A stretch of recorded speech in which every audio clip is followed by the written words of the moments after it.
नमस्ते, मी योगेश कुटे. लेट्सअप खबर बातमध्ये तुम्हा सर्वांचं पुन्हा एकदा स्वागत. लोकसभेतील विरोधी पक्षनेते राहुल गांधी यांनी आता थेट मुख्यमंत्री देवेंद्र फडणवीस यांच्याच मतदारसंघाला टार्गेट केलेलं आहे. महाराष्ट्राच्या विधानसभा निवडणुकीमधला जो काही निकाल लागलेला आहे त्या निकालाबाबत राहुल गांधी हे सातत्याने शंका उपस्थित करत आहेत.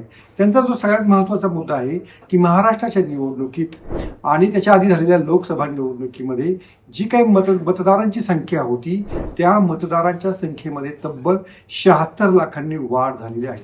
लोकसभेपेक्षा विधानसभेमध्ये एवढे मतदार कसे काय वाढले याचं कोड राहुल गांधींना उलगडत नाही.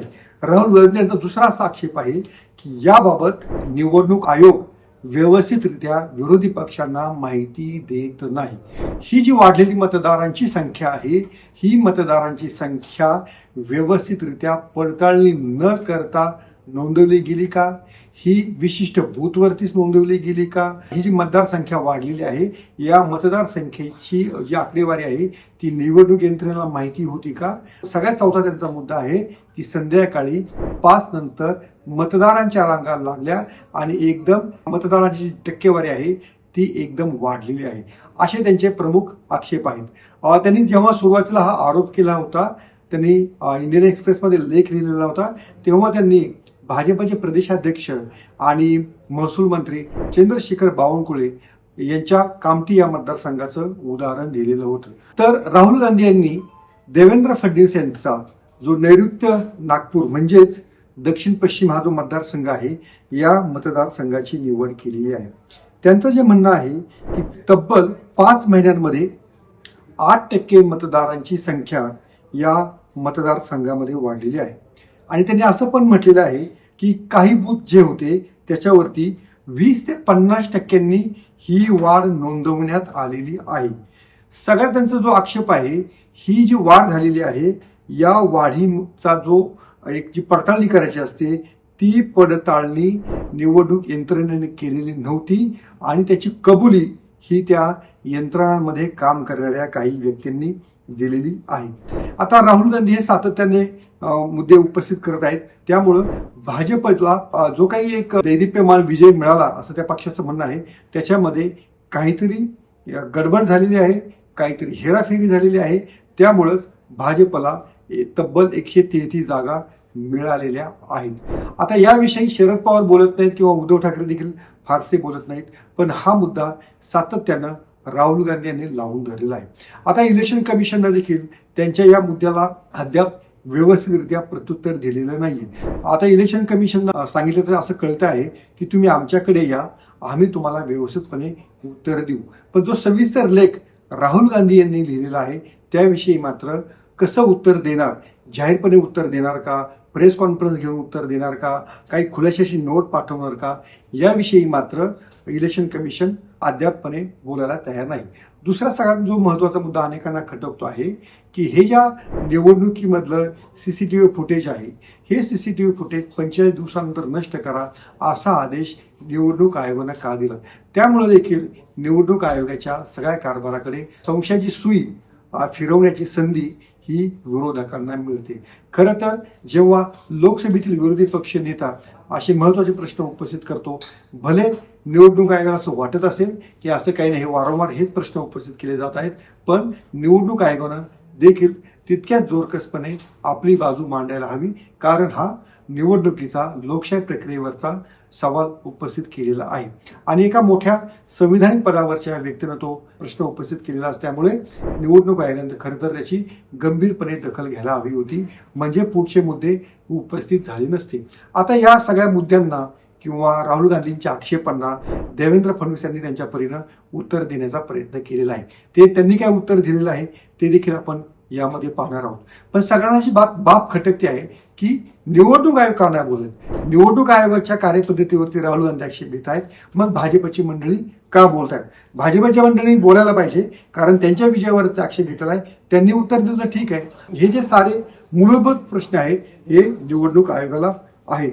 आता देवेंद्र फडणवीस यांनी राहुल गांधी यांना उत्तर देताना झूठ बोले कव्वा काटे अशी त्यांनी उपमा दिलेली आहे आणि काले कव्वे से मत डरियो असं देखील राहुल गांधी यांना त्याच्यावरती टीका केलेली आहे.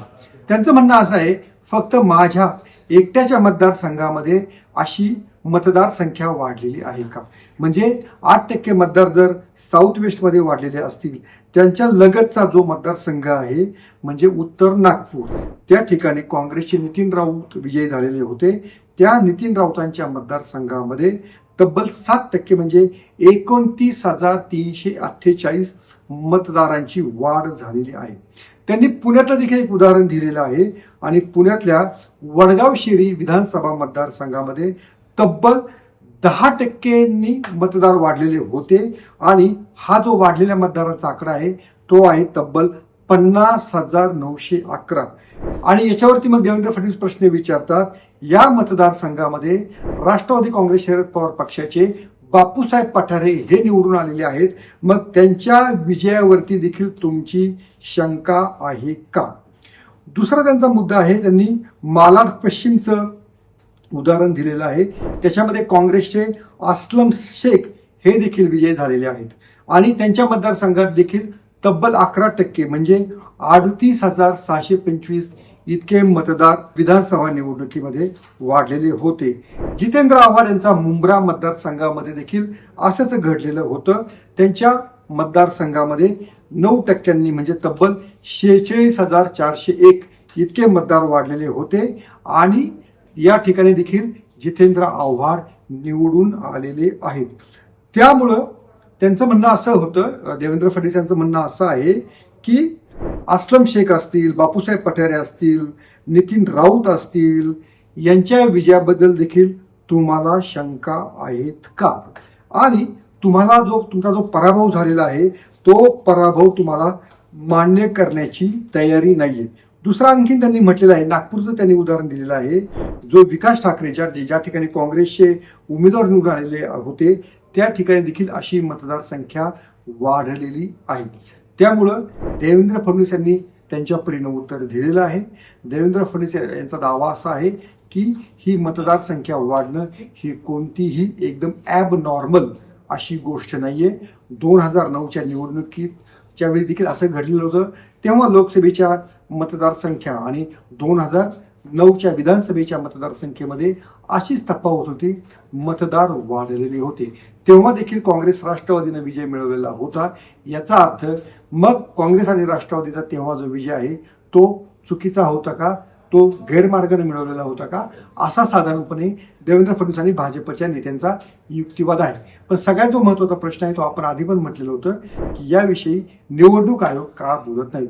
निवडणूक आयोगानं अधिकृतरित्या पत्रकार परिषद घेऊन या प्रत्येक मुद्द्याचं व्यवस्थितरित्या उत्तर द्यायला हवं आणि CCTV फुटेज तुम्ही का नष्ट करायला लावलेलं आहे त्याचं देखील तर त्यांच्या तर्कानुसारचं उत्तर द्यायला हवं. एक तर दोन महत्त्वाच्या गोष्टी आहेत. EVMचा मुद्दा राहुल गांधी यांनी या तक्रारीमध्ये किंवा आरोपांमध्ये काढलेला नाही. त्यांना माहिती EVMचा जर मुद्दा काढला तर अनेक जे आरोप केलेले आहेत EVM वरती ते सिद्ध करणं फारच अवघड आहे आणि याच EVMच्या आधारे ममता बॅनर्जी जिंकतात, तमिळनाडूमध्ये स्टॅलिन जिंकतात, लोकसभा निवडणुकीमध्ये महाविकास आघाडीनं बाजी मारलेली होती. त्यामुळे EVMचा मुद्दा उपस्थित न करता राहुल गांधी हे आता वाढलेल्या मतदारसंख्येचा मुद्दा सातत्याने लावून धरत आहेत. तर बघूया राहुल गांधी यांच्या आक्षेपामध्ये काही तथ्य आहे का आणि ही जी निवडणूक आयोगाची कार्यपद्धती आहे ती एकदम फुलप्रूफ दिसून येते आहे का, हे आपल्याला पुढच्या काही दिवसांमध्ये कळून येईल. पण सध्या तरी राहुल गांधी यांनी महाराष्ट्रातील भाजपला आणि पर्यायानं जो महायुतीला विजय मिळालेला आहे त्याविषयी सातत्यानं शंका घेण्याचं काम हे सुरूच ठेवलेलं आहे. त्याच्यामध्ये त्यांनी थेट आता फडणवीस यांच्यावर हल्लाबोल केलेला आहे, एवढं मात्र निश्चित. तुम्हाला या सगळ्या निवडणूक प्रक्रियेविषयी काय वाटतं? तुम्हाला राहुल गांधी यांच्या आक्षेपाविषयी काय वाटतं? आणि मुख्यमंत्री देवेंद्र फडणवीस यांनी जे उत्तर दिलेलं आहे ते तुम्हाला योग्य वाटतं का, ते जरूर सांगा आणि पाहत राहा लेट्सअप मराठी. सोशल मीडियाच्या भाऊ गर्दीत विश्वासार्हतेने चकाकणारे नाव म्हणजे लेट्सअप मराठी. सगळ्यांना, सगळ्या नागरिकांना ती स्पीच, ती लेट्सअप वरील मुलाखती म्हणजे विचारांचा खजिना. त्यानंतरच्या निवडणुकीमध्ये मला सोडून गेले. बातम्या केवळ वस्तुस्थिती सांगणाऱ्या, न प्रोपगंडा, फक्त जनतेचा अजेंडा. क्योंकि आने वाला कल जाने वाला है, जाने वाला कल आने वाला है. राजकारण, मनोरंजन असो की क्रीडा क्षेत्र, महाराष्ट्राची स्पंदने संवेदनशीलतेने टिपणारे माध्यम म्हणजे लेट्सअप मराठी. जगासोबत एक पाऊल पुढे राहण्यासाठी लेट्सअपचे ॲप, सोशल मीडिया आणि वेबसाईट सोबत कनेक्टेड रहा.